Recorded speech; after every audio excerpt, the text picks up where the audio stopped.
Du lundi 19 au mercredi 21 septembre, le partenariat entre la FFF et la Major League Soccer s'est poursuivi au Centre national du football.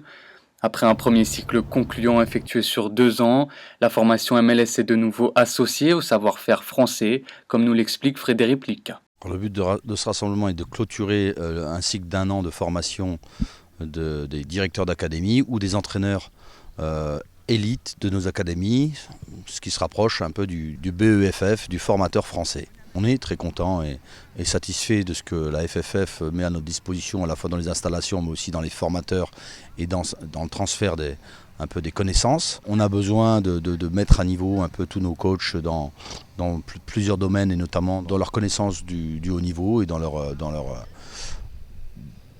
leur approche aussi de la connaissance de l'enfant, connaissance du jeu. Je pense qu'on a de beaux atouts en France.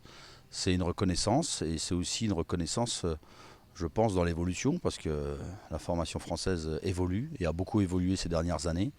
Donc elle permet de toujours rester au très bon niveau européen dans toutes les compétitions internationales, mais aussi dans la capacité à fournir des joueurs pour les autres championnats.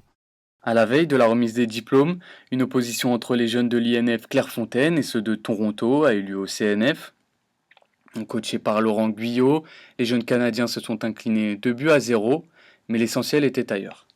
On a suivi le programme de la formation FFF MLS et nous on est là uniquement pour mettre à disposition des jeunes joueurs qui sont nés en 2001 ou 2002 de manière à ce que tous les entraîneurs des équipes américaines ou canadiennes qui sont là puissent faire leur session, puisque c'est la semaine de l'examen. Donc on va dire qu'on est à disposition. Puis on avait ce créneau là ce matin pour faire un match contre les jeunes de l'INF. Donc c'est toujours intéressant pour nous de se confronter à ce qui se fait de mieux en France. Et il y a une marche qui existe encore entre, on va dire, les meilleurs joueurs français et puis nos joueurs. Maintenant je pense qu'il y a des progrès qui sont faits de notre côté aussi. Ce à quoi on est confronté le plus malheureusement, c'est que des matchs comme ça, il faudrait qu'on en fasse régulièrement et on n'en fait pas assez.